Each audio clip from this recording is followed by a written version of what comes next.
Dedicated to the only serious choice, the gospel of Jesus Christ in music and the spoken word. You're watching Light Source Victory Television live with me, your host, Pastor J. Stan McCauley, inviting you to sit back and relax for the next 55 minutes or so as we continue our journey into the life-changing, life-giving, everlasting word of the Most High God. My friends, it is indeed time for the most important hour of the day, Bible study. Now, of course, it is my Bible study time that I spend with you. We try to do it each and every Sunday, Monday, Tuesday, Wednesday, and Thursday right here at accesstv.org. Facebook, Pinterest, LinkedIn, Google+, Twitter, YouTube, and other social media. As we broadcast live around the world from the greatest city on earth, Hartford, Connecticut, New England's rising star. How was your weekend? Mine was busy, but it was good. It was a good weekend. Really good weekend. Fabulous weekend. Too short a weekend. But it's over, so we start another week, and then we got another weekend coming at the end of this week. That's the nice thing about every week. It ends with a Friday celebration of the weekend. Okay? So celebrate Friday, every Friday, and then roll into the weekend. So that's why we do like Sunday through Thursday, and then Friday I'm off. At least, well, I'm not really off. I'm not off. I do lots of shoots on Friday, so it's not an off day for me. But before we get started, let's do that thing that we do each and every time that we're on the air. We call it the Big Share. Those of you that want to do so, now's the time. Okay, we ask that if you appreciate what we do, we don't raise offerings here. We raise consciousness. So raise a little consciousness by helping spread the word. Okay, if you like what we do with Light Source Victory Television, then share it with friends and family. Now's the time that we do it. We call it the Big Share, but there's a caveat. You cannot share the program if you've never seen it. I don't want you sharing it if you've never seen it. Don't share it because I'm asking you. Share it because you appreciate what it is that's there. All right, so let's get started. First and foremost, we have to share with our long time. This is the one place we have shared the longest. Okay, and that's a group. Let's pull it up here, and that would be Where They Do That At in the city of Hartford, and that's Sean DeBarlow's group. Where They Do That At in the city of Hartford, home of the CSI. I think that's what she calls it. Okay, here we go. Post. Next, we want to share with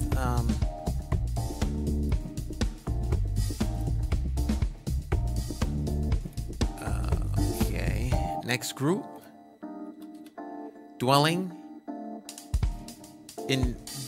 Hartford Dwellers. There we go. Hartford Dwellers. Next group, dwelling in the north end of Hartford. Next group,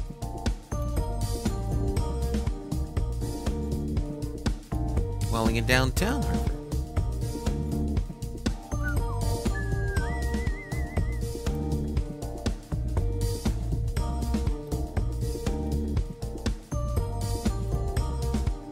Our own group, accesstv.org virtual TV network group. We want to share with community block watches.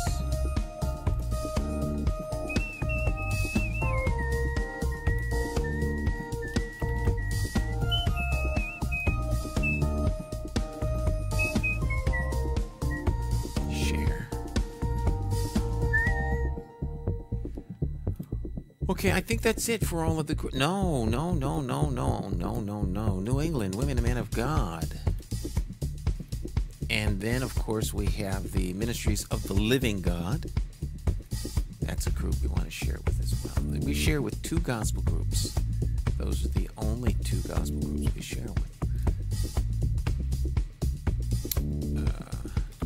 Ministries of the Living God. There we go. Next, we want to share with a couple friends. Let's do the friends share right now.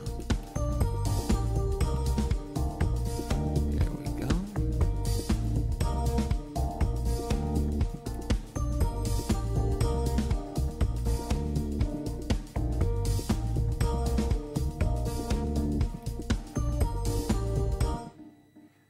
friend.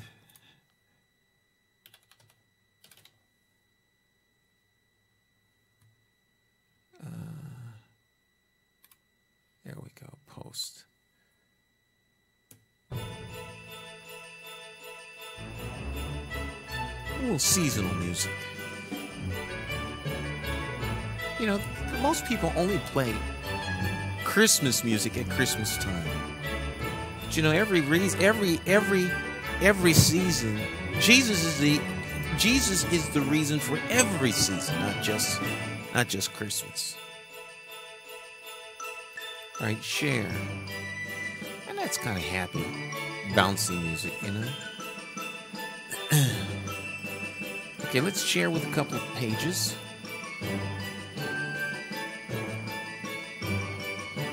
AccessTV.org's Facebook page. Next, we want to share with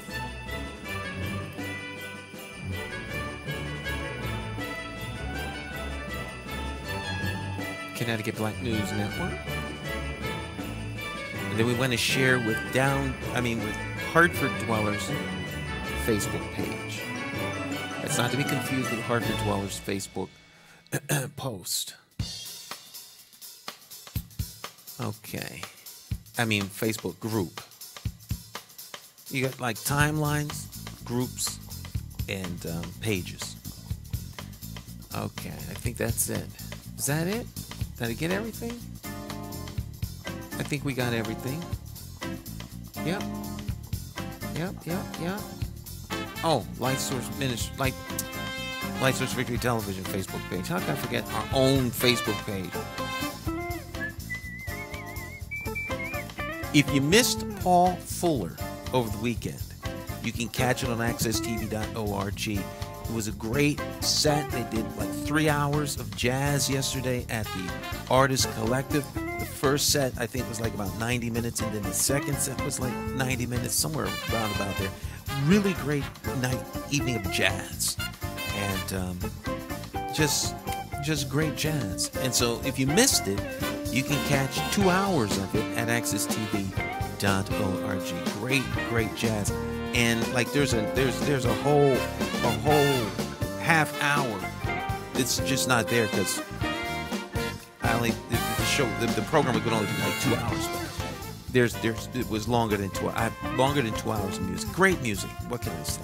This song always reminds me of Paul Fuller. Okay, what was I doing? I got so excited about that. Oh, our own page. That's right. Light Source Victory Television's Facebook page. Here we go. Post. And that takes care of that. All right, my friends, it's time for that most important part of the program, and that, of course, is where we go into the life-changing, life-giving, everlasting Word of the Most High God. If you do not have a Bible, we supply you with one on your television screen. And, of course, we are studying out of Proverbs. We're studying wisdom. Okay, and we've been going over this for the last couple of weeks. We started out, of course, at Proverb 1, and we worked our way all the way up to where we are now, Proverb 10. Proverbs 10, verse 1. All right, Proverbs 10, verse 1, and let's go. I apologize because I'm being rude. Alexa, how are you? I'm excellent. Okay. We'll roll with that. Alexa, what is the definition of a proverb? Proverb is usually defined as a condensed but memorable saying embodying some important fact of experience that is taken as true by many people. Fact or experience that is taken as true by many people. That's interesting. Taken as true as opposed to taken as truth. A thing can be true without being truth.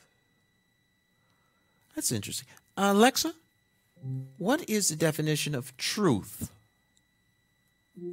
Truth is usually defined as a fact that has been verified or, alternatively, conformity to reality or actuality. Alexa, what is true? As a noun, true can mean proper alignment, the property possessed by something that is in correct or proper alignment. As a verb, true can mean make level, square, balanced, or concentric. As an adjective, true can mean consistent with fact or reality, not false. Slight nuance, a little different. Okay, but true. You got up this morning at 10 o'clock. That is true. Getting up in the morning at 10 makes for a better humanity. Oh, you can't say something like that. That's not a truth. You know, deep and profound truths have to be settled and, you know, they're anchored in something that's that has you know, presence and depth over a long period of time and has been tested by all kinds of circumstances, and you know, it doesn't waver. God is true. God is truth. Okay? But Proverbs are things that have been said. They're like sayings, if you will, and they're wise sayings, and most people have embraced them as being true. Okay? They've embraced the sayings as being true. Now, heretofore, in the first 9 chapters, or the first 9 Proverbs, most of the truth that we read, most of what we read about wisdom was like wisdom being, you know, like we were hearing what wisdom was. We were hearing, you know, this is meet wisdom. This is who wisdom is. You can trust wisdom. Get wisdom. But this here is a little bit different. The Proverbs of Solomon, verse 1, 10, Proverb 10, 10th proverb. A wise child brings joy to a father. A foolish child brings grief to a mother. Now, see, these are wise sayings, and most people, I think, would say that these things are true. Okay. Nothing like a wise child. Parents are always proud of a child that is wise. Now, is it wisdom that is like worldly wisdom that's gathered because they went to an institutionalized learning center, you know, school? All right. And all schools are not created equal. That's a truth. All right. All schools are not created equals. Some schools are better than other schools. That's true. Some schools, you know, like Harvard is a better school than Manchester Community College. I don't have anything against Manchester Community College. All right. I don't want to pick a college here in Hartford, so we got to go outside of Hartford. That's the first one that came to mind. So MCC, Manchester Community College, nothing wrong. It's not a bad school. Don't get me wrong. Okay. But it's not Harvard.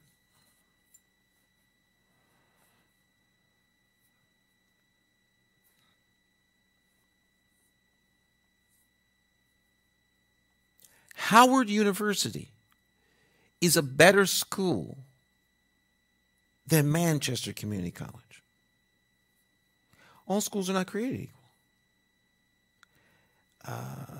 MIT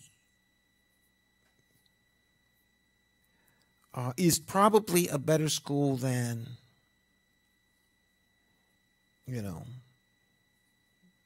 throw any name in front of it. Institute of Technology.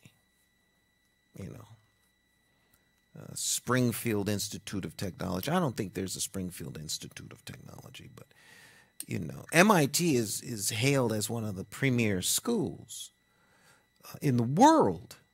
Alexa, what is MIT? MIT is an abbreviation of Massachusetts Institute of Technology, Methylisothiazolene and Milliistabarad Teskalati, Intelligence Service of Turkey. The Intelligence Service of Turkey. Okay, well, that's what they call their intelligence service, like the CIA or the KGB. I don't think they call it the KGB anymore. Alexa, what is the KGB? KGB is an abbreviation of Komitet Gosudarstvenoi Bezopasnosti, Russian Committee for State Security. Oh, the Russian Committee for State Security.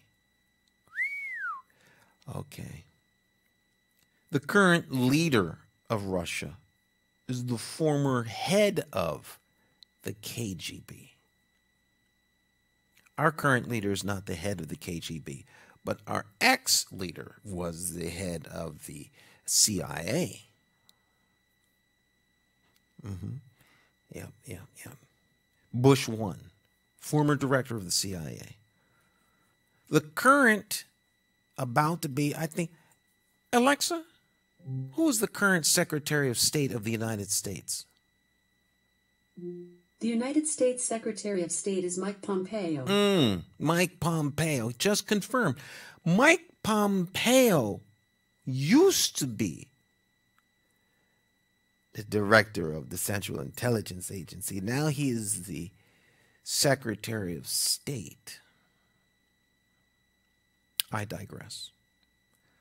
Some schools are better than others. So, are we talking about worldly wisdom? A wise son. Because when we talk about wisdom, if we stay within the context of what we've been studying, we understand that wisdom comes from God. Wisdom is how did we make the analogy that wisdom is like the clerk? You know how you have a town clerk or a clerk of the court or the clerk of the house that keeps all the official records, everything that was said, and somebody keeps those records. That's the clerk. Okay. Well, wisdom is like God's clerk. Wisdom bears witness to all that God has done. All right.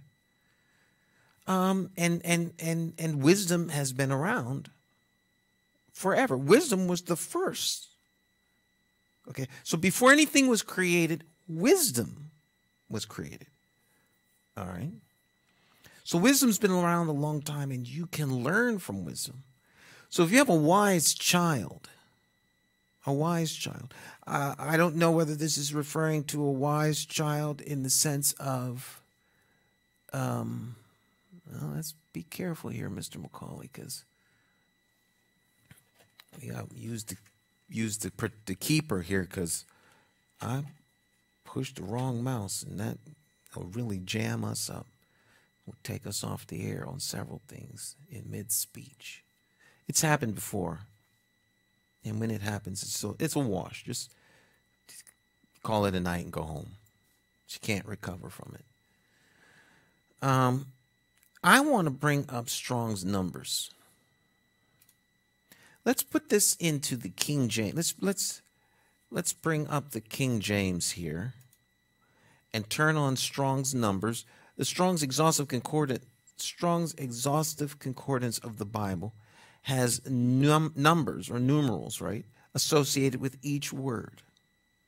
And then you can look up those words in the concordance and find out the translation of that word. Now, of course, this is in the Old Testament, so these words would be Hebrew words. So let's use Strong's numbers. There we go. The Proverbs of Solomon. A wise son maketh a glad father, but a foolish son is a heaviness to his mother. You know, moms worry about their sons. They really, really worry about their sons. It's a mom thing. Okay. Mothers in urban America, you know, I'm sure all mothers worry about their sons, but mothers in urban America, particularly mothers who have, brown skin, are doubly worried about their sons because there are so many things that can harm them. Okay. You have the normal things that can harm them, but the perception in the African American community is that they can also be harmed by the police, law enforcement. We're not here to debate the truth of that, but the perception is very real, and perception oftentimes is the reality. So, not only can sons be harmed and hurt by elements that are dangerous or bad within the quote-unquote communities in which they live, there are things that can hurt them outside of communities, and then those charged with enforcing rules and laws can also be a detriment to their sons. So black mothers worry. Okay, they worry. All right, so it's natural for mothers to worry about their children. It's very natural for them to worry about their sons. All right, but I wanna focus here on wise. Wise. What does this word mean in the Hebrew? So let's look this up. We double click on here. You can get this software, by the way. It's available online. It is free. It's called the Online Bible. Okay, wise man, cunning, a cunning man. Subtle, wiser. Oddly enough, this word is translated unwise twice. But where we're using the word, it is translated wise. That word is translated wise 109 times in the Old Testament.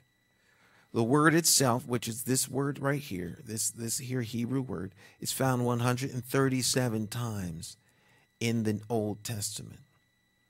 All right, so we want to find out the definition of this word.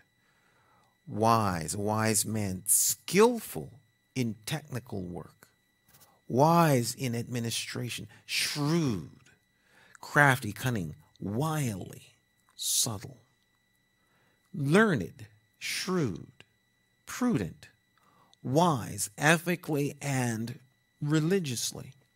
So this is a little bit different from the wisdom that comes from God. All right? This is different by virtue of the definition of the word that's being used. Okay? So we're talking about wisdom that you can gather or garner or glean from worldly experiences. This is totally different than the wisdom that comes because of your relationship with God and your willingness to be submissive to his will. Totally, totally different. Okay?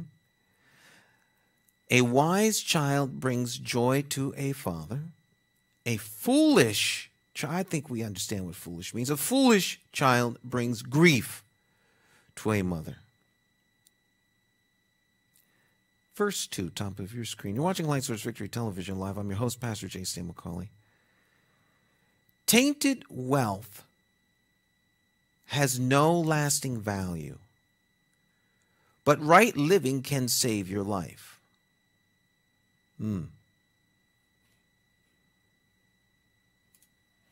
Tainted wealth. You know, tainted wealth is the kind of wealth you steal from people. Tainted wealth could be something that you exploited somebody.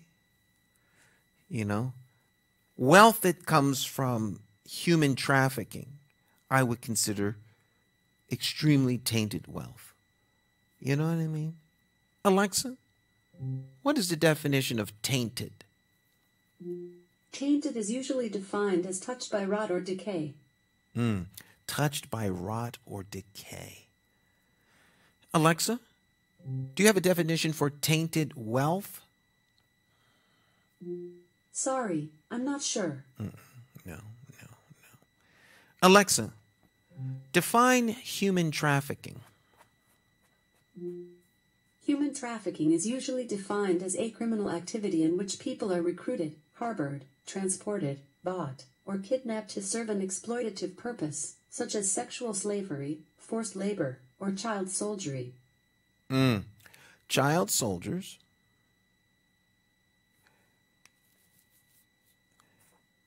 sex trafficking, forced labor. Okay. Now, there's a kind of a low-level forced labor. I mean, people aren't being enslaved, but you have a lot of people who are in this country illegally, okay, who obviously need to find employment. Their employment status is kind of on the down low because they're not, like, legal in the country, ripe for exploitation, not treated right. If they are often exploited for sexual favor, they are forced to work hours that are unconscionable.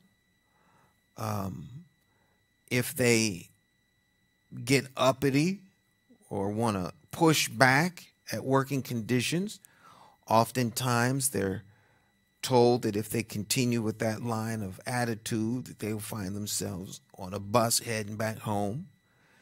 Okay, so it's not like slavery, but it's close. A lot of times they work in restaurants. They work in all kinds of different places. All right. Of course, the illegality of it could be moved away real easily. Legislation, stroke of a pen, done. But it's not made like legal, because then you wouldn't have that kind of a leverage. You know what I mean?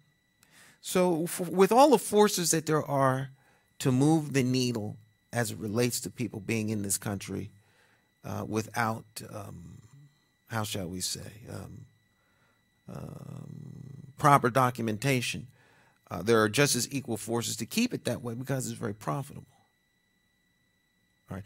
Always follow the money trail, my friends. Every system produces what it is designed to produce. Okay? A cheeseburger factory is designed to produce cheeseburgers. That's what they do. They make cheeseburgers. All right? They don't make turkey sandwich. They make cheeseburgers. You want turkey sandwich, you go somewhere else. Right?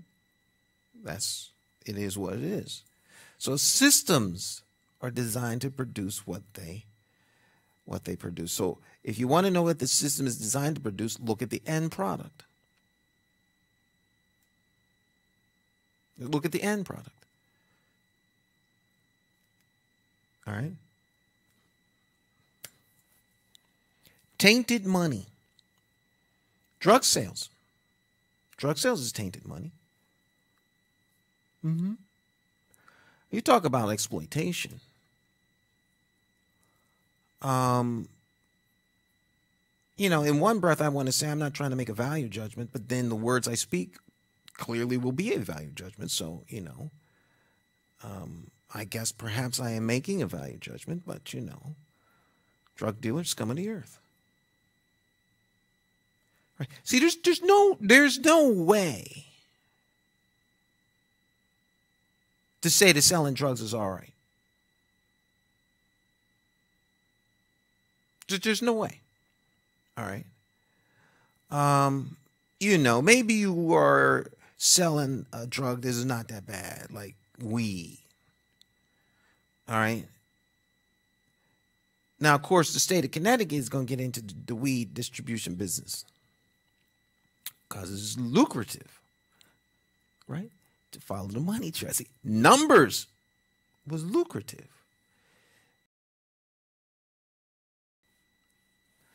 The real gangsters want a piece of the action. They, you got like organized crime. They muscle their way in. They want to cut. They're bigger than you are, so you have to acquiesce. You got to give off a piece of the cheese. All right? But when the state sees all this money being made, they're not getting anything. They're not even taxes. Well, they want their little piece of cheese too. You can making all these cheese sandwiches. We don't get nothing. I mean, we can't even smell the grill.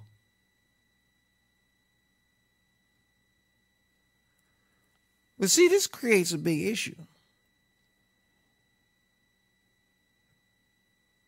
Now, for those of you that want to defeat the marijuana bill, all that morality stuff, that's not going to make it. That's not going to work. Gateway drug, none of that's not going to work. All right? Because whether the state legalizes it or not, it's still going to be sold. So the state's not going to get into the gateway drug business. The state's going to get into they go to profit. They want their piece of the cheese. But if you really want to defeat the marijuana bill, I'm about to give you the $10,000 ticket right here. Here's the ticket. If you legalize marijuana, then everybody currently in prison across the state of Connecticut on marijuana charge got to be let loose. Period. Everybody that's serving time in a profitable business called the prison industry needs to be let loose. That means there's going to be massive layoffs in the prison industry. The prison industrial complex needs prisoners like the military industrial complex needs war. It's hard to make money when ain't nobody fighting. War is lucrative. Lots of money made off of war. If you could get rid of war, then you could take some of the war money and roll that money back into infrastructure and things like that. Imagine. Just imagine. Okay? But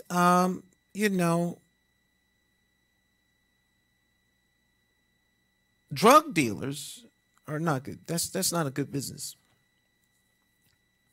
And drug dealers choose drug dealing. I mean, it's not like you didn't have nothing else to do. You chose that as a means for making money.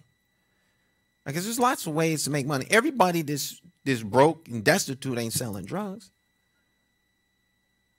All right? Some broke, destitute people sell themselves. So, it ain't like drugs is the only game in town. There's lots of different games in town, including legal work.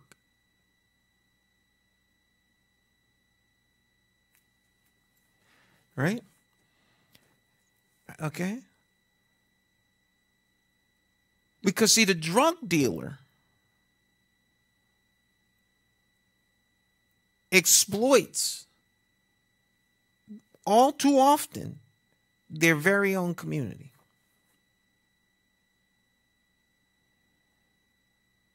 Right?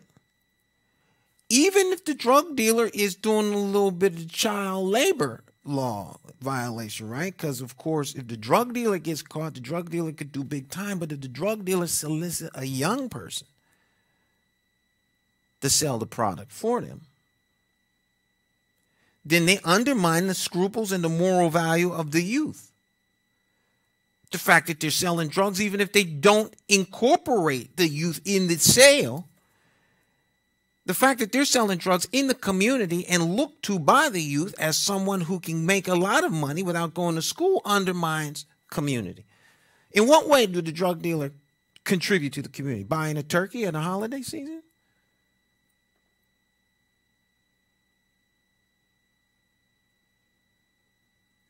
I mean, if you consider that, then the drug dealers is no bad than an Uncle Tom sitting up in the house, right? Getting a ham. He eat high off the hog. So the drug dealers eating high off the hog while the rest of the community is suffering.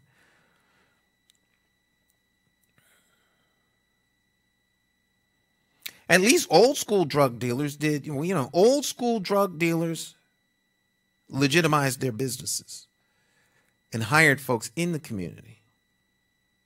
Old school drug dealers helped little children get across the street, made sure little children went to school and studied. Right? When the mob ran the drugs, the mob took care of business. Community was always protected.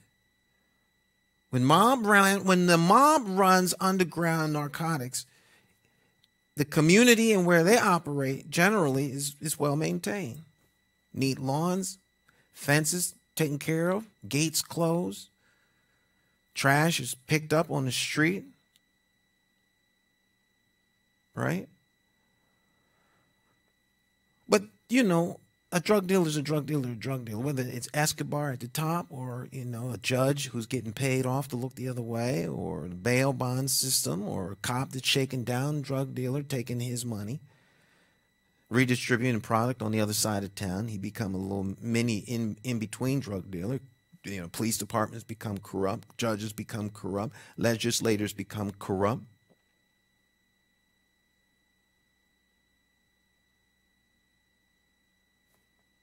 All because someone wants to sell drugs. Okay. But the argument is made, well, the demand is there.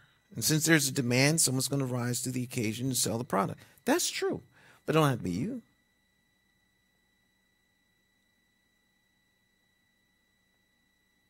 Right? So drug dealer is tainted money. That's tainted money. That's tainted money. Embezzlers have tainted money.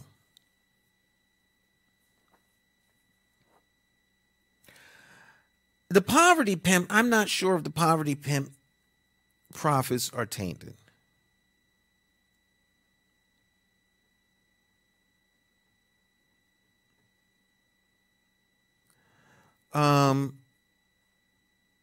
Poverty pimping isn't good for another reason, but money's going to be made one way or the other.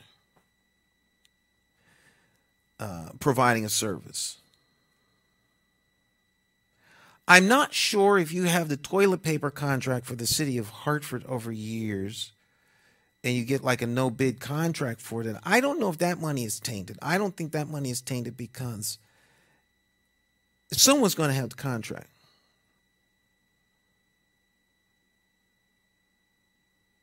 This line of conversation is not conducive to winning elected office in the city of Hartford, by the way. Okay. So if you have the toilet paper contract, let's say, because government, there are legitimate jobs in government. Well, I didn't do the disclaimer. On this program, we talk about politics and religion. These are the two things people don't like to talk about. That's why I talk about them the most, because they're the things that affect your life the most. It's not for the faint of heart. There's YouTube and a billion different things to watch for those that are irritated, offended, or, agitated by my line of conversation. But it is what it is. Let's continue. Now, there are legitimate contracts that are in government. Government needs things. Paint, mechanical work, design. People go to work. In order for your city to function, work needs to be done. And so people need to be compensated for the work that they do. And so there are legitimate contracts.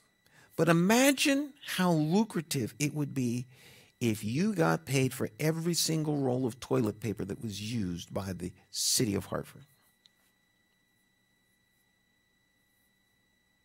There's a lot of money in toilet paper. People need it. And so, Alexa, what is the net worth of Scott Paper? Sorry, I don't know Scott Paper Company's net worth. Alexa, what did Scott Paper close at? I'm not asking the right question. Alexa, is Scott Paper a publicly traded company? No. The Scott Paper Company was the world's largest manufacturer and marketer of sanitary tissue products with operations in 22 countries.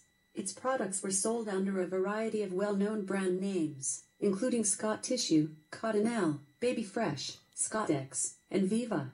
Consolidated sales of its consumer and commercial products totaled approximately $3.6 billion in 1994. 1994. You see, it's an interesting thing about publicly held companies. It ain't nobody's business how much money they make. Privately owned, Scott Paper.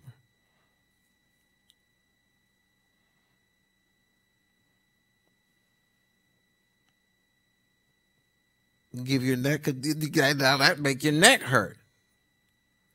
Can't you? You can't do the neck. You can't do the neck with that. That's that's nice. That is nice. Alexa, where is Scott Paper headquartered? Here's something I found on Wikipedia. The Scott Paper Company was the world's largest manufacturer and marketer of sanitary tissue products with operations in 22 countries. Did that answer your question? Yes, thank you very much. Thanks for your feedback. Anytime. We'll work together. She just bailed me out because I was going to go down a deep, long rabbit hole. It was totally unnecessary. Okay, so it's a privately held company. Now imagine if your company held contracts with cities around the country or within 23 countries around the world, and their governments all bought their toilet paper from you or one of your, subsidiaries. This is legitimate money. So making money off of the toilet paper contract is not necessarily tainted money. The fact that that contract never goes out to bid, now that might be up for discussion, but that's another subject for another day. Right? But drug sales definitely tainted money. Yeah, that's tainted. That's tainted money. Prostitution. That's tainted. That's tainted money too. It's tainted money. As quietly as it's kept, there's a very, very big problem with prostitution with today's young people.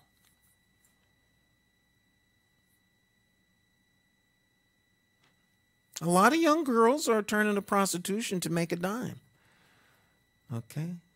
School kids, high school age kids.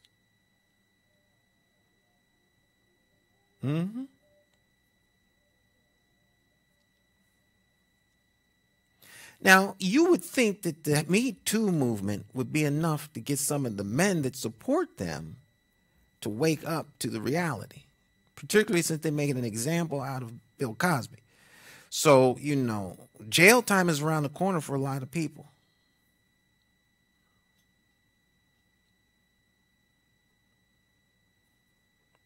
Because all it takes is just one of these young ladies to start talking.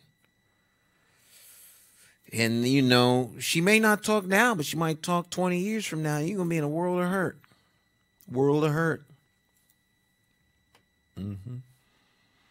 Unless, of course, you got a dad like me. Then you'd be the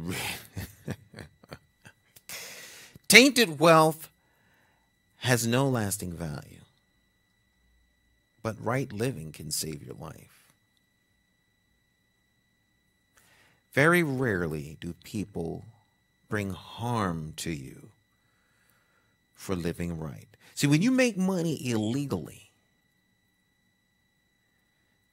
your very life is at risk at any moment. At any moment.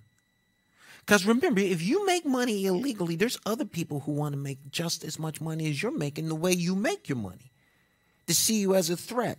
See, illegal competition generally doesn't get, pushed to the side through,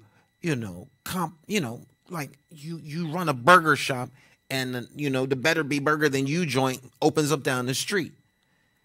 And the Better Be Burger Than You joint sells the burgers at half price and puts an extra half pound on them on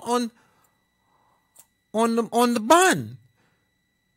They're outperforming you, a better quality meat. They'll put you out of business the old-fashioned way. Not the case with organized criminal activity, which is different than organized crime. Organized criminal activity. So if you got somebody selling drugs, well, how do you get rid of the competition in the drug game? You kill them. Right? If they don't come in, then you kill them. When anything illegal is underway, if you can't bring them in, then you neutralize them.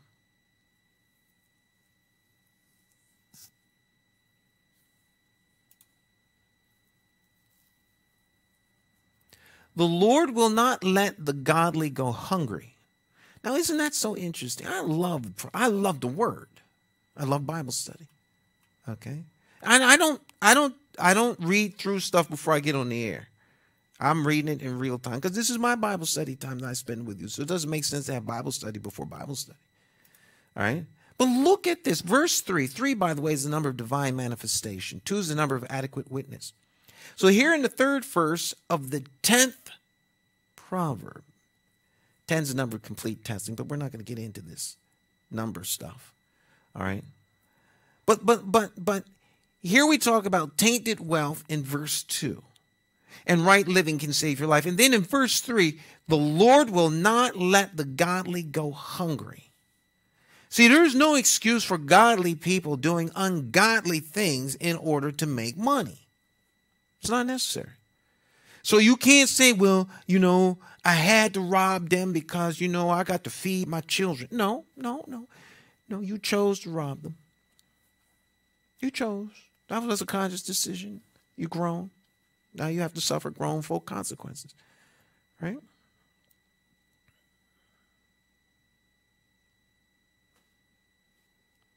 That's what happens.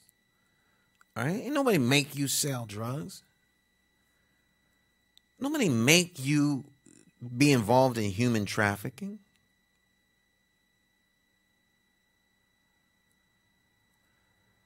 No one forcing you to put women on the street, little girls and boys on the street, selling them for sexual favors. It takes a certain kind of person to do that. One that's totally not they're not interested in anything but making money. Cold, hard cash. They don't care how they make it, just as long as they make it. That's tainted money. That's tainted money. Tainted. Okay? Some people don't have any principle. Well, not some people. Lots of people don't have principle.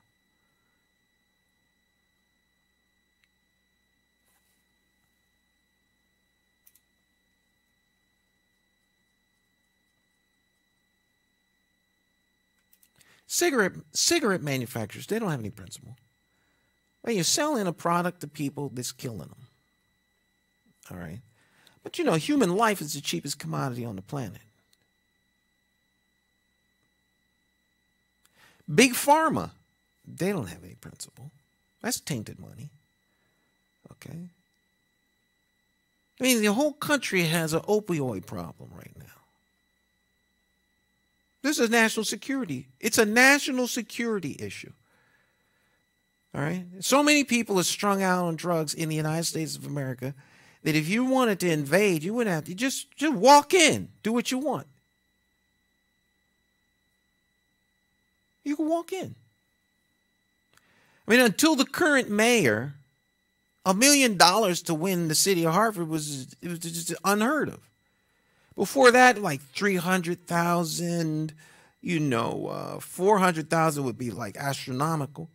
But there's houses in the city of Hartford cost more than $500,000. So you come to this country, you come in here, or you don't even need to come into the country. You come in with the amount of money to buy a house, and you could own the city. You could own the city for the price of a halfway decent house. $500,000 is not a lot of money for a whole lot of people.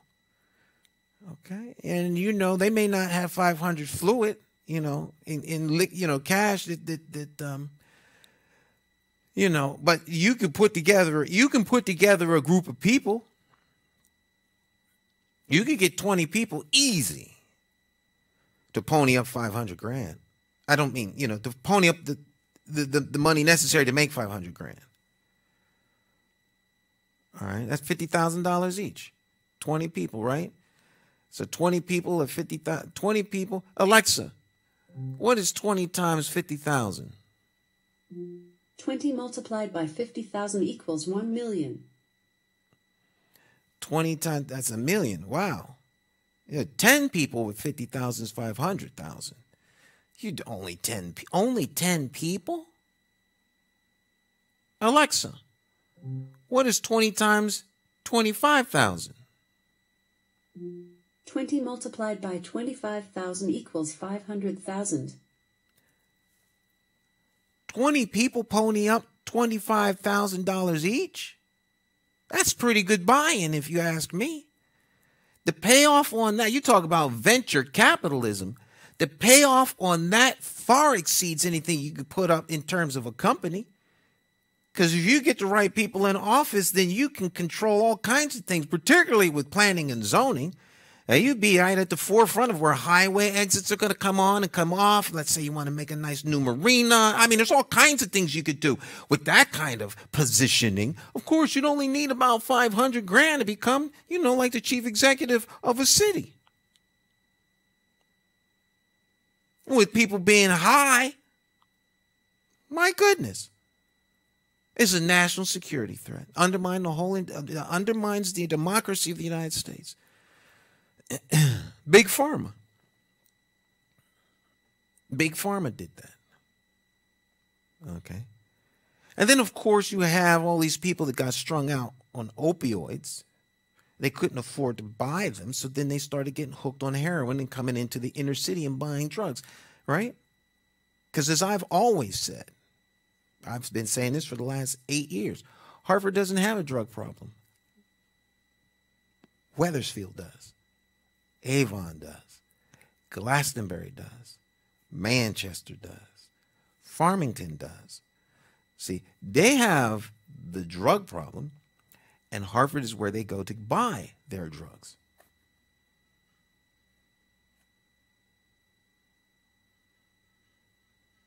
You don't think that the suburban police departments know where the drugs are sold and bought? Of course they do. If you want to stop drug sales, you could do it tonight. To pick up every person that's selling drugs. You mean to tell me the Harvard Police Department's intelligence division doesn't know who's selling the drugs? Of course they know.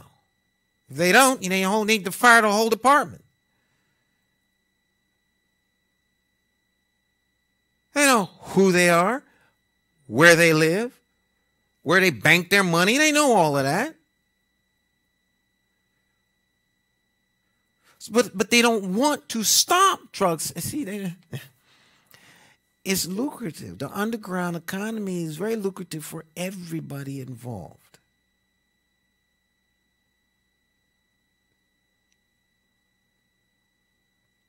See, the thing that's so frustrating is that folk are they're gaming you all. They game you.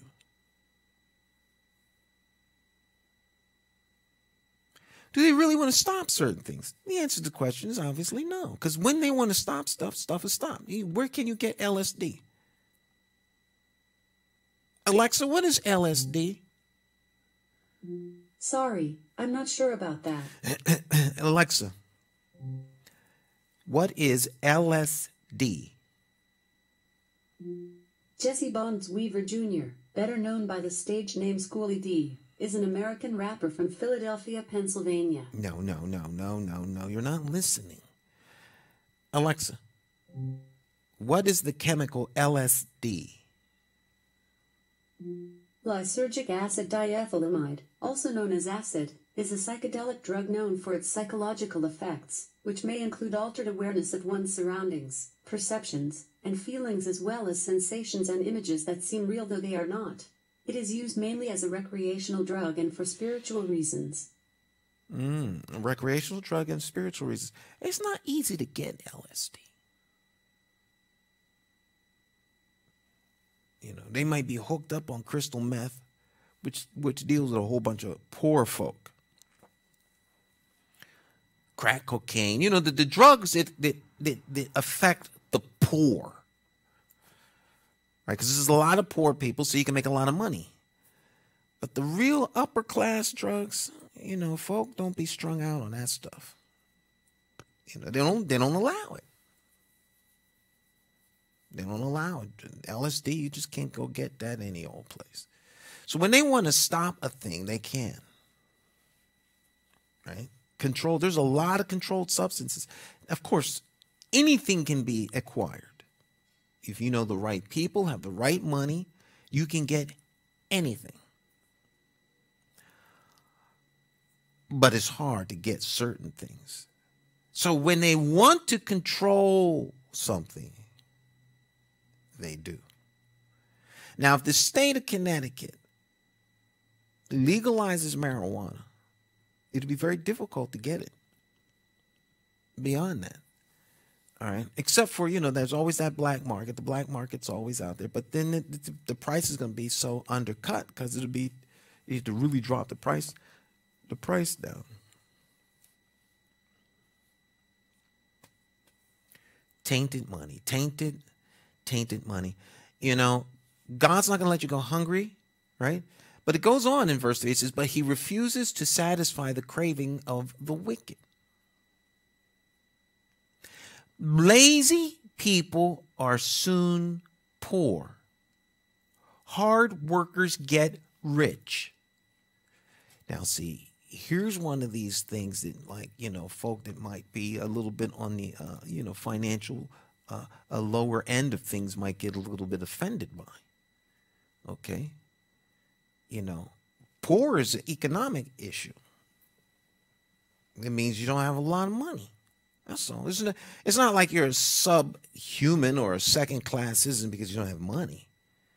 No more than you're a first-class citizen because you have money. There's a lot of rich scumbags, rich idiots, rich knuckleheads, right? Kid on his mother or father, a trust fund, right? It's just a piece of work, right? We'll go back to like verse 1. Brings much grief to his mother, all right? A foolish, unwise child, right? I got a trust fund. They see their parents, this is just a piggy bank. Nothing more, nothing less, just a piggy bank. Want the trust fund so they can go out and party. Never worked a day in their life. Wouldn't be able to work if they had to work. Okay? But rich. All right, so rich versus poor is not a commentary on the character of an individual. Poor is an economic status. You just don't have a lot of money. Now, the Bible says that the lazy are soon poor. That is without fear of contradiction. If you don't do anything, then you don't have a chance of making any money. All right? It's real simple.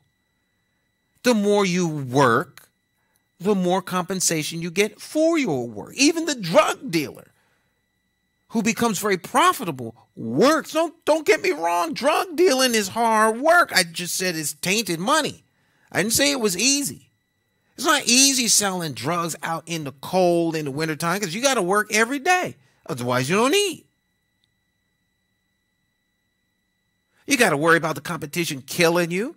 You got to worry about being robbed and not being able to tell the police. You got to worry about the police shaking you down. It's not easy. I understand that. But it's still tainted and it's wrong. It's wrong. All right? Cop taking drug dealer money is tainted money.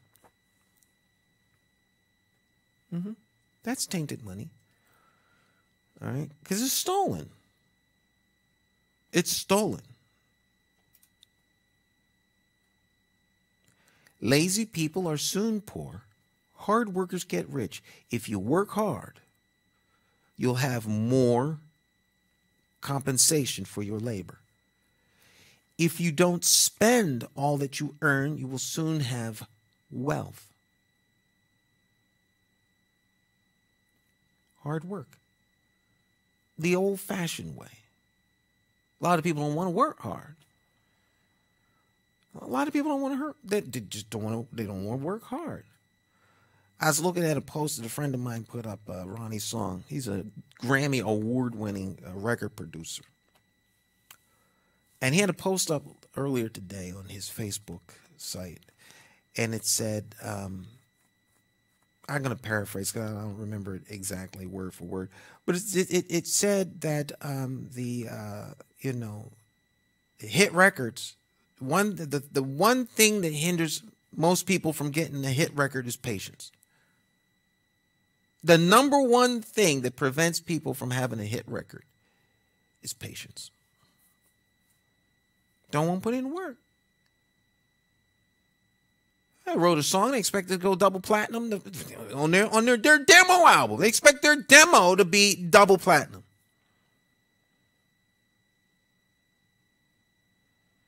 If you ask any award-winning gold records, platinum record, silver record person, they'll tell you it was very, very, it didn't come overnight.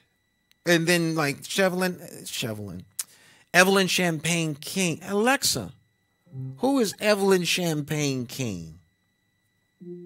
Stanley Clarke is an American bassist and founding member of Return to Forever, one of the first jazz fusion bands. That's true, but that's not what I asked you. Alexa, who is Evelyn Champagne King? Stanley Clarke is an American bassist and founding member of Return to Forever, one of the first jazz fusion bands. Alexa, what is a one-hit wonder? One Hit Wonder was a Californian punk band that made its debut in 1994. She doesn't know. And I'm not going to go down that rabbit hole with Google. All right, like she had one record. That's it. Pop. Overnight, then done. All right. I used to do video for Maurice Starr from New Kids on the Block, Bobby Brown fame, and all that other stuff. I used to be his videographer. So, many moons ago, I was in a limousine with him out in California. And it was like, 3 o'clock in the morning. I forget where we were going. He was rolling with Entourage. This was an Entourage event. Rolling deep. Okay, so you go in the restaurant, like 8, 9, 10, 15 people all going in at the same time, and they all eating on Maurice is dying. But it was the end of a very busy day, and he was on the phone. It was 3 o'clock, and someone in the limo had asked, "Man, don't you ever sleep? Don't you ever get tired?" And his words, I'll never forget them. He says, "You're only as successful as your last hit record." That's it. You're only as successful as your last hit record. It doesn't matter what's a hit now. Okay, what about tomorrow? What's tomorrow's hit record?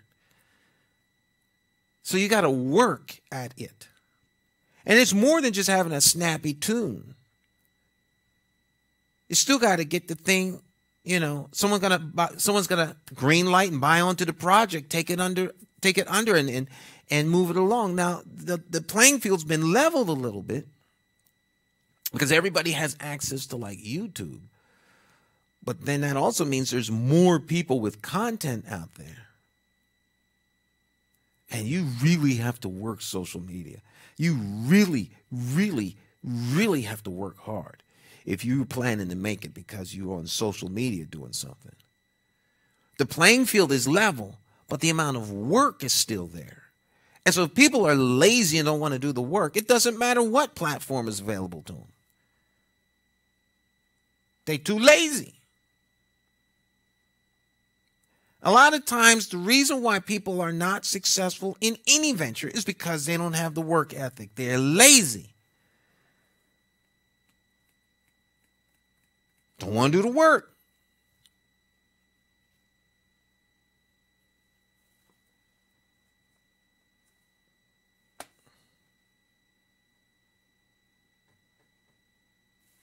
Don't want to do the work.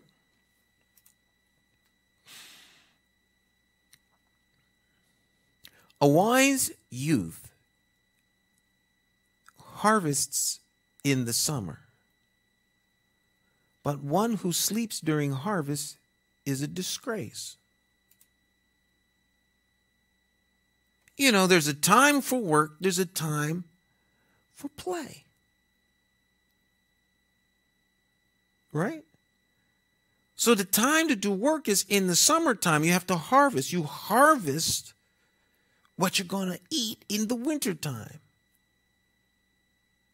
When the winter months get cold. I mean, put some flesh and blood on this. This stuff was written way back before the creature comforts that we have today.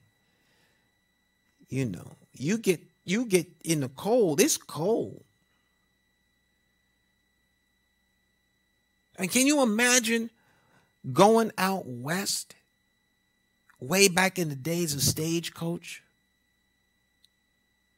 and it got cold and what you had to do to stay warm and the dangers associated with living in the wild, in the cold, anywhere in the world right now. But that's the way it was back then. You know, if you didn't have your provisions, if you didn't have your supplies, if you didn't plan correctly, you could freeze to death on a regular case. Now, the same thing can happen today. Okay.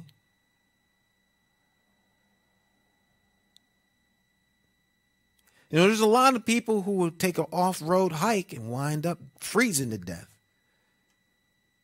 Slipping off the edge of a cliff, falling. Not being prepared, not planning. A wise youth harvests in the summer, but one who sleeps during harvest is a disgrace. Do you study, young people? Do you study during the summertime or use the whole summertime to play? What do you do during your off season? Do you take that time to prepare for the next year? Okay. Because see, every man's minute is the same. Don't matter whether you're 3 years old or 100 years old. Doesn't matter whether you're a 15 billionaire or a guy who got 15 cents. Your minute is as long as the next guy's minute. Your hour is as long as my hour. What you do with it, however, therein lies the difference. If you're not a too bright person, it's just going to take you longer to get it. That's all. So you could go to the library and take all the time necessary to get it. Once you got it, you got it. Now you can use it. Knowledge is readily available as long as you have a phone.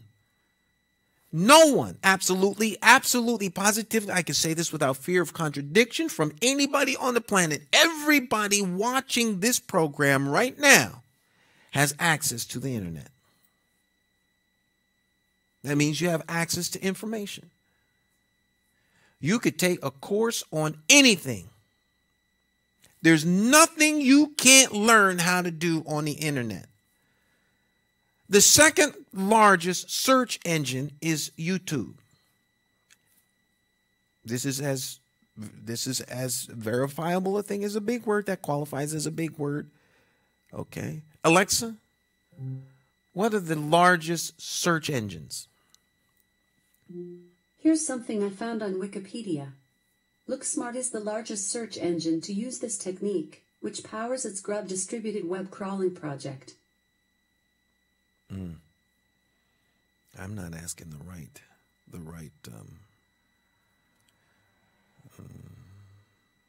It's not a search engine. That's not what I need to be asking about. She's getting real technical with me, but then that's when I asked her.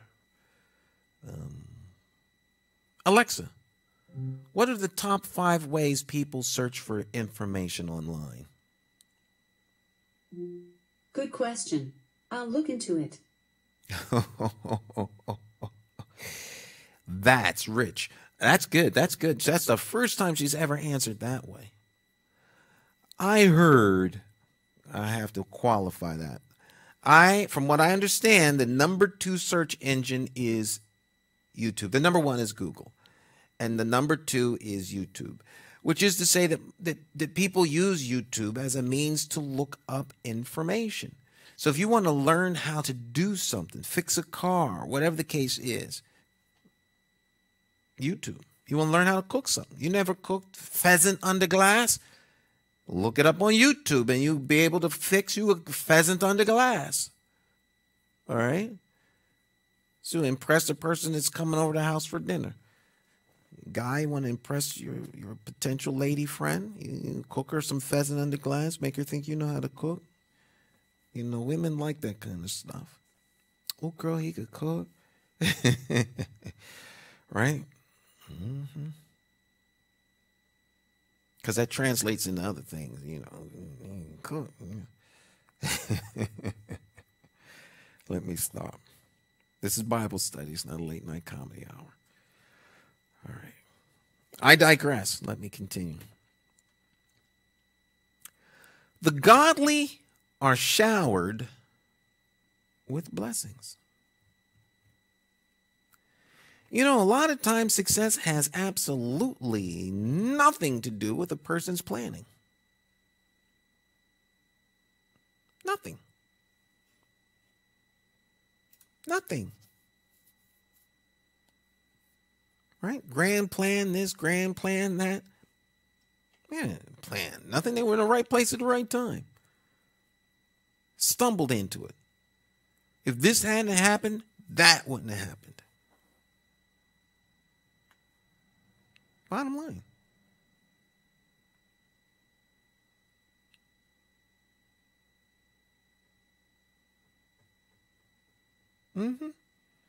Circumstance. It says here,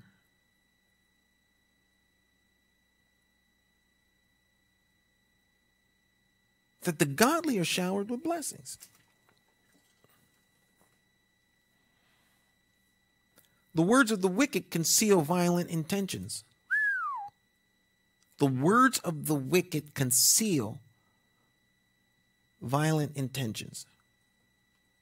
The godly are blessed. Blessed. Walking down the street and just blessed. They're blessed. God makes a way. Right? He shows favor. Right? God shows favor. A lot of times what you think is prejudice isn't. A lot of people, they don't have a prejudice bone in their body. They have favorites. Now, favoritism is something that is rampant. But then who doesn't show favoritism toward the people that they like? Right? Don't misconstrue somebody doing something for a friend as something that is against you. Now, you have a marked disadvantage if you're competing with somebody's friend. So depending upon the circumstance, it may be inappropriate to hire your friend who's not qualified for the job simply because they're your friend. That's not appropriate, okay? But it is not inappropriate to expect if I'm going to give somebody a ride, why wouldn't I give my friend a ride when I don't know you from Adam? Well, that's not fair. We ain't talking about fair. We're talking about giving my friend a ride, right? Why would you do that? Because you have favor. Your friend has favor with you. If you need a favorite from somebody, who do you call up? Someone you don't know? You call up who? One of your friends. And because you have favor with them, they are delighted to be able to do a favor for you. All right? Sometimes they're obliged to do a favor for you. Look, man, you owe me All right. After all I done did for you, what?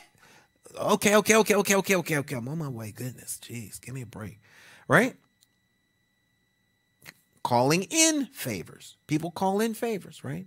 Look, man, you do this for me, we're good. You don't owe me nothing else. I don't know whatever else I ask you again in life, we're good. I will never ask you for another thing if you just do this one thing for me. All right. What is it? I need you to hold this bag on the corner until I get back. Now, see, sometimes your friends ain't really your friends. Be careful. Be careful. They leave you holding the bag, and now you jammed up. Right? Because a lot of times, some of the people who you might think is your friend, they're not your friends. They're not your friends at all. You may think they're your friends, but they're not your friends. You be wise to know the difference from real friends and pretend want to be friends. There's a big difference. The godly are showered with blessing. The words of the wicked conceal violent intentions. See, the wicked don't never tell you their real motives. They're always hiding stuff. Always speaking in and around and about. Always maneuvering, underhandedness. The real motives, if they told you their real motives, you wouldn't have nothing to do with it. So they can't afford to be honest and straightforward with you. Because if they do that, you will never go for it. Okay?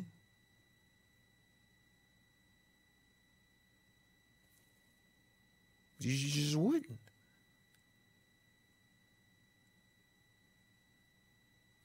Right? Hey, I've got this electric supply product. Now, you're probably paying too much for your electric bill right now. If you go and get the electric bill, I can do you a favor and take a rate comparison. Well, not a problem. I'm happy to be of service to you. I will wait. Oh, let's take a look here. Oh my goodness. Look how high your electric bill was. Wow. You know, this is not, of course, this bill that I'm going to show you is not, obviously it's not your electricity bill, but look at the rate price.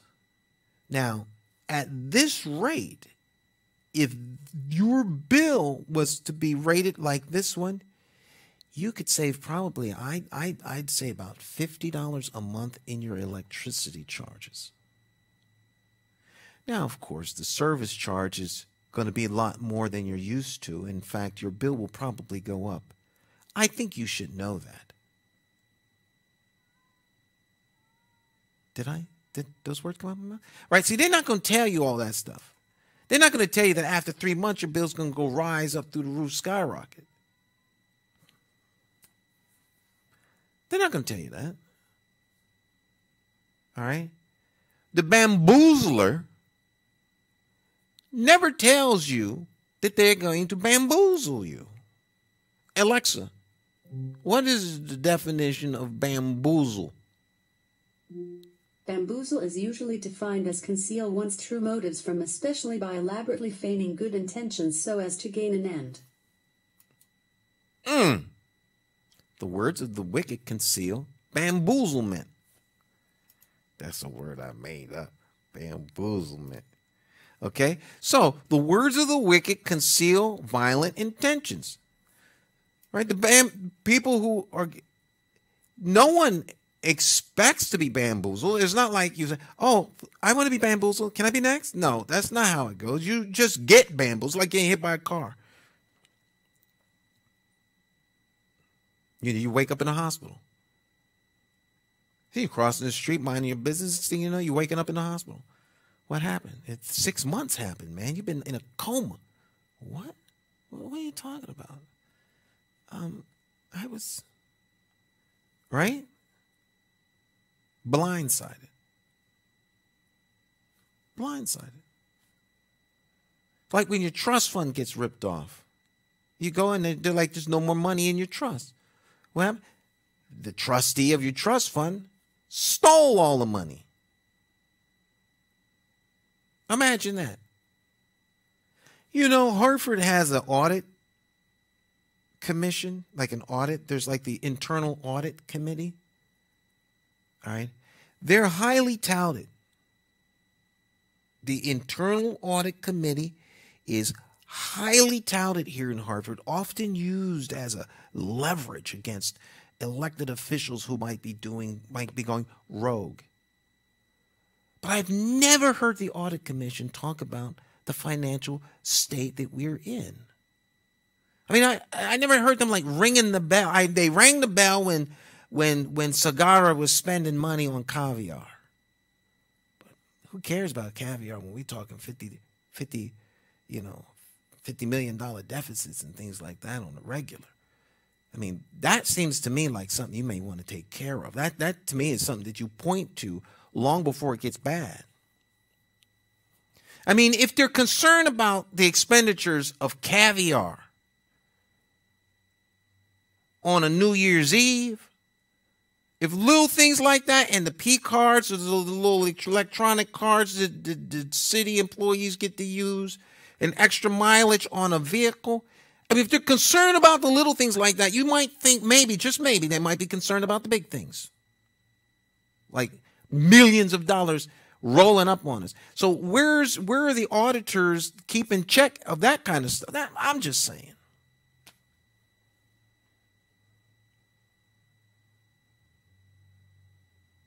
I feel like I'm being bamboozled. I feel like I'm being bamboozled on so many levels. But it could just be me. Like I said, I feel, maybe I'm not being bamboozled, maybe it's just in my mind. Conceal violent intentions. Alexa, what is violent? What is the definition of violent? Violent is usually defined as acting with or marked by or resulting from great force or energy or emotional intensity. Emotional intensity. See, this does not necessarily have to bring you physical harm. Any action is going to cause you a loss, one could consider.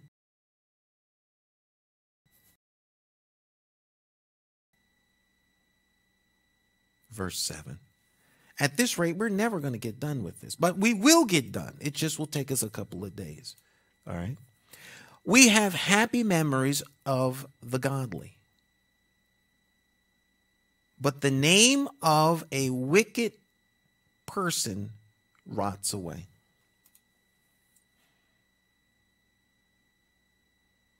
People remember the godly. They remember good people that did good things. Horrible, evil people who did wrong and people don't want to remember them. They don't want to remember them.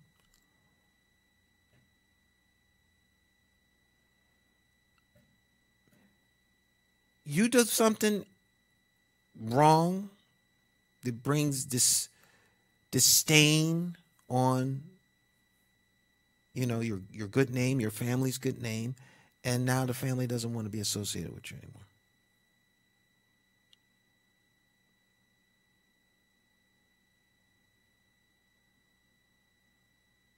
And your name. The wise are glad to be instructed. How about that? The wise are glad to be instructed. Verse 8, Proverbs 9. The wise are glad to be instructed, but babbling fools fall flat on their faces.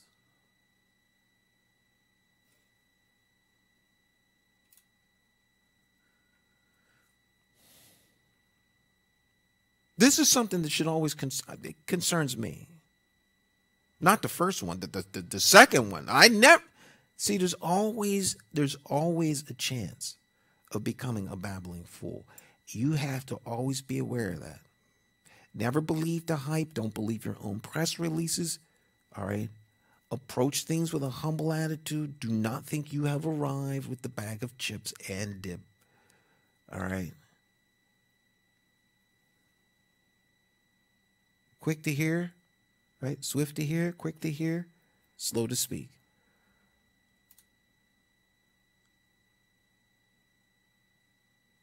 You always want to be on guard not to become a babbling fool, a babbling idiot, okay? Saying stuff that is foolish, off key, out of sorts, all right? Borderline reckless. The wise are glad to be instructed. Now, that might imply that the wise make mistakes. All right? It might imply that an individual receives instruction, therefore they are wise because they receive instruction. But this is the wise are what?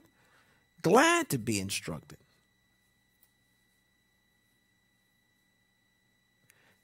Teachable attitude, teachable spirit. Understanding that they don't know everything. And so when something comes along that's information, you take it and you roll with it. You know, a lot of people are doomed because they will not take counsel from anybody.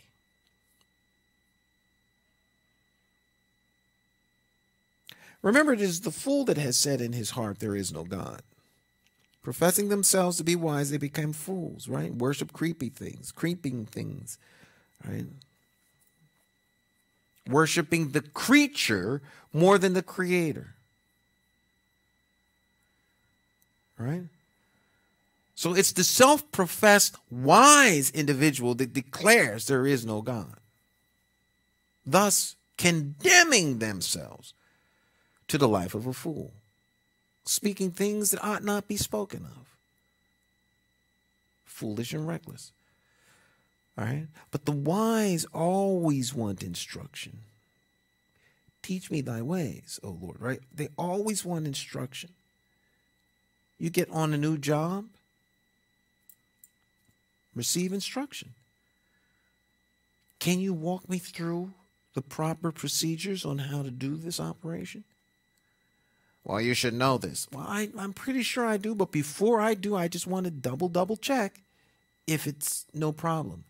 I mean, if the issue is that you don't want to pay me to learn things that you think I should already learn, I shouldn't already know and master, I'm good with that idea. I'll come in on my own time. I don't want to be a deficit to your operation in any way. So if I'll come in on my own time, you do not have to pay me. My compensation for the job well done will be more than adequate, but I want to make sure I do a job well done. Less on my first day, it winds up being my last day.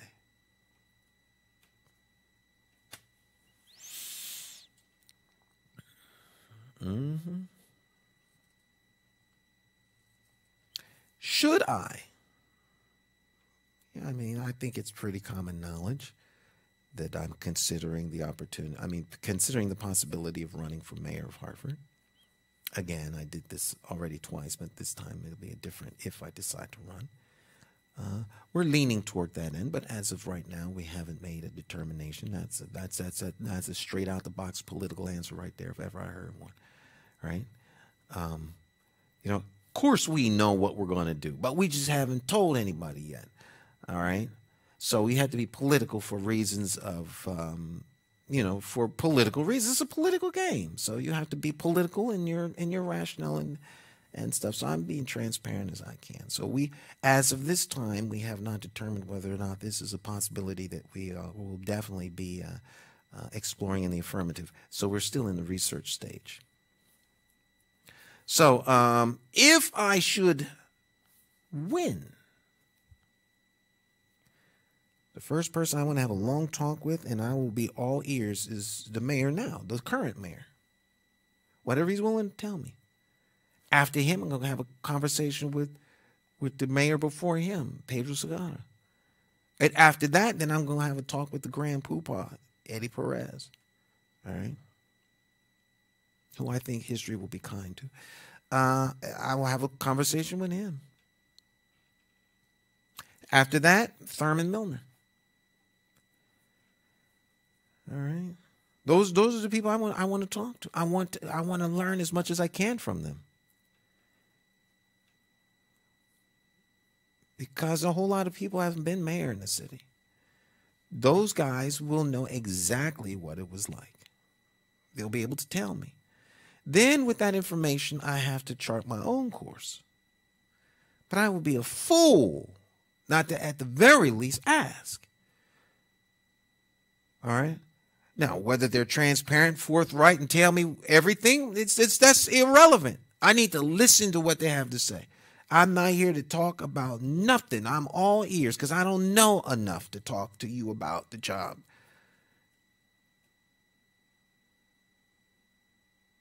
I want to learn. Not necessarily the job. I want to learn your perspective. What can you share with me that you feel is something I need to know that you wish you'd known when you came into office? To the degree that you're willing to tell me, I will be eternally grateful. If you don't want to tell me, I understand. All right, I'm good. Thank you. And I know they didn't have anything to share. I'd rather them tell me that than lie. But even if they lied, that's for me to determine, right? But wouldn't you be foolish not to ask? I mean, how much you got that kind of hubris and pride? I don't need nobody help. I don't know what need to tell me nothing. I know exactly what to do. You don't know nothing. How can you know?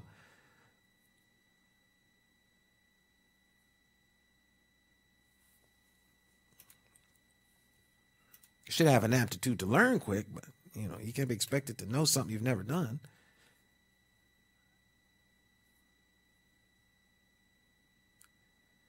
People with integrity walk safely, but those who follow crooked paths will slip and fall.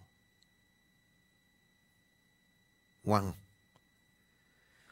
People with integrity walk safely.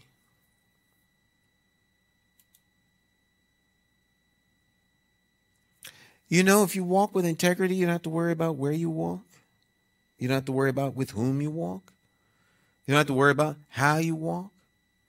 You don't have to remember where you walked. You don't have to remember who you walked with. You don't have to remember where you walked with whom. People that don't have any integrity, right? He said, but those who follow crooked paths will slip and fall. The Bible says in Psalms, seek not the counsel of the ungodly, nor walketh, blessed is the man that seeketh not the counsel of the ungodly, nor walketh in the way of sinners, or stand in the path of the unrighteous, and sit in the seat of the scornful. I'm paraphrasing. Okay. If you walk with crooked people, you're going to have to remember a lot. All right? You could tell how corrupted an individual is by the number of lawyers they keep around them. All right? I'm not talking about the person who needs to have solid legal advice. I'm talking about the person that can't go anywhere without the lawyers. I'm skinny, That's why I sit on these cushions. And things in my pockets like wallets is jamming me up on my wallet. My pocket, my back pocket I'm skinny. I'm narrow.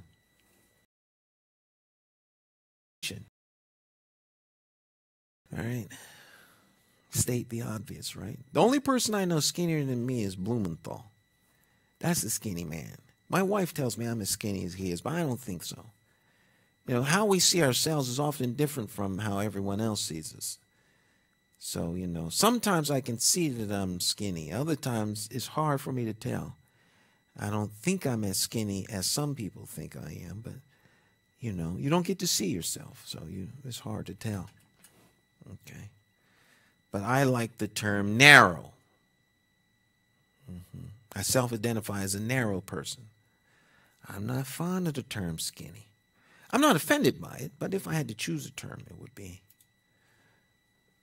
narrow. I'm talking about the person that needs to walk with 3 deep lawyers because they don't remember what they said. They're so used to lying and being conniving and underhanded and, obfuscating the truth and mixing and stuff like that. So they need to have someone present with them at all times to figure out if what they actually said was what they meant to say.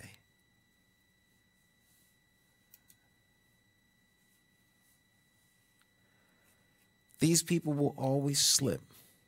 They will always fall. Anyone who walks in crooked paths, anyone who's not has no integrity, eventually they fall.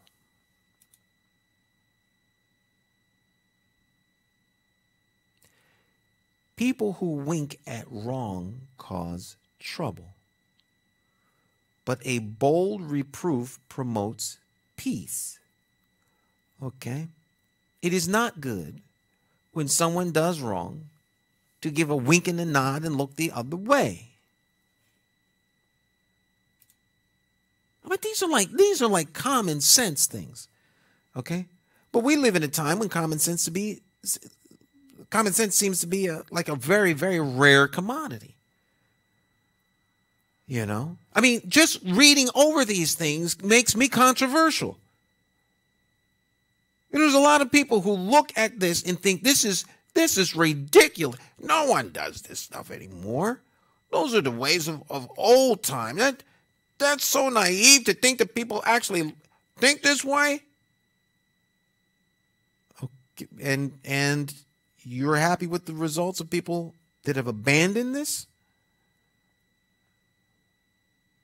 Well, you got people bailing out from Connecticut faster than if it was on fire. All right. And who's leaving? All the people with money. The people with good jobs and positions. They're leaving. All right. And they're taking their jobs and positions with them. They're taking their creative energies with them to other states and starting businesses. How's that working out for you, Connecticut? All right. All your entrepreneurs, all your people with good minds, all the people that have the money, the angel funders and all those people who are willing to take risk with capital, all right, they're leaving. So wherever they go, they're a windfall asset to wherever they wind up going. And there's enough of them arriving on a daily basis that they create critical mass and they get with one another and they collaborate and come up with new ways and new ideas. They start hiring the people where they move to. Here, people you have to bribe companies and people to come here. And then when they come here, they take the money and run. They don't want to be here. If they wanted to be here, you wouldn't have to bribe them. Right? You give them a financial incentive that would make it crazy for them to not come here. And of course, if they just hire 300 people in the next 10 years, then they'll be good and they won't have to give them money back. And they got 10 years before they have to hire the first person. All right? And it doesn't say how long they have to stay.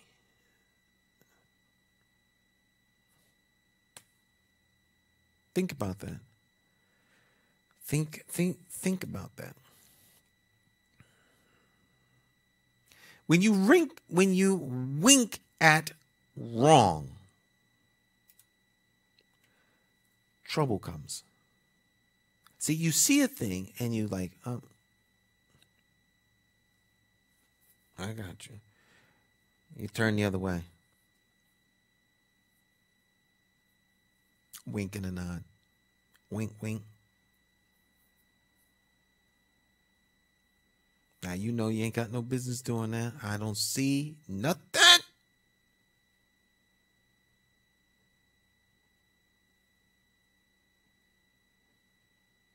Right? That's never good. See, you're in the best position to help that person out by saying to the person that you see the wrong, you know what? That is absolutely out of order. It's wrong. And you should be ashamed. All right? Not that I saw you, but that you would do such a thing. You need to stop. You just need to stop. Don't do that again, man. For your own sake. Have some integrity about yourself. Yeah, don't do it to please me, because who am I? All right? That's just wrong. It's just plain out of order wrong. Straight up and down wrong. All right? If you did that, if that happened more often, guess what? We wouldn't be totally upside down in terms of where we are as a society.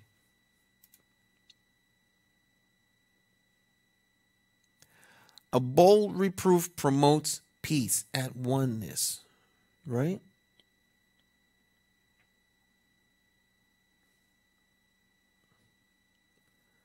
The words of the godly are life. The words of the godly are a life-giving fountain. The words of the wicked conceal violent intentions. Wow, there that is the second time. The words of the wicked, right? Violent intentions. 2 is the number of adequate witness. Anytime there's 2 of a thing in the scripture, in the same breath, in the same context, there's much emphasis and weight that needs to be put on it. 2 is the number of adequate witness. All right. Deceivers, liars.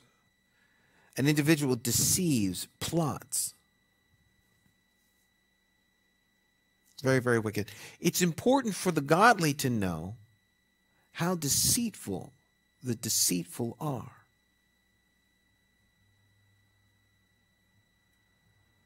This is where walking by faith is very, very important. But while you walk by faith, don't become, how shall we say, don't throw your pearl unto swine. You have to have a discerning spirit about you. To be able to know the deceiver, because they're good. They're good. They're good. They're good. If you're ever building a team, all right, of people to help you in an enterprise or an undertaking, it's very important that you get buy-in from them. Okay? What I refer to as association buy-in. Because their association with you brings to you their assets and their deficits. And their association with you brings to them your assets and deficits. So whatever bad is said about you also is associated with them. Okay? And it's mutual. It goes 2 ways. Now, if they're not willing to do that, then they might not necessarily be with you. That don't mean they're against you, but they're not with you. And you want people who are with you, because, you know, when that flying trapeze act goes up in the air, when you jump from one to the other, you need those hands to be there. That may be all they do, is just grab you that one time in the act. But if they're not there, they went to sleep. They got scared as you go down and act, and you let go and do your double somersault through the air. You reach out for those hands and they're not there. They don't help you. Will they be there when you reach out for those hands?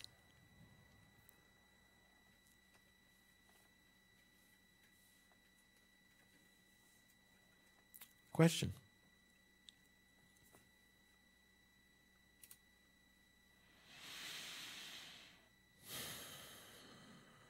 Hatred stirs up quarrels.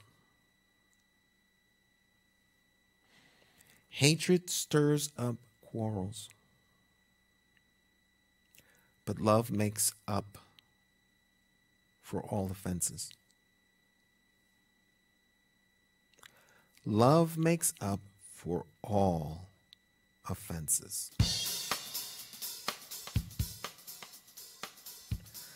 That's it for tonight. That's our Bible study for tonight. We have a long way to go. We're only 1/3 of the way through this 10th proverb. So we'll pick it up tomorrow. If we at this rate, it'll take us till Wednesday to get finished. All right. There's a lot of meat on these bones of Proverbs, and we're going to pick every last morsel off of it. All right. So that we can get as much out of this as we can, because there's a lot of wisdom here, my friends. If you apply these basic rules of wisdom to your walk, to your talk, to your goings and comings, your life will profoundly change, and you will find that success is waiting at the door for you. And all you have to do is open it, recognize success for what it is, and walk in it. Amen. Our time together has come to an end. Remember, my friends, when it's all said and done, the only thing you need to know is this fact, and of course that is that Jesus Christ is Lord of Lords and King of Kings. He alone saves and changes lives. Won't you call on his name today? Allow him to be Lord of your life. Amen. We will see you here tomorrow night. God bless you. 10 o'clock sharp. Bye-bye.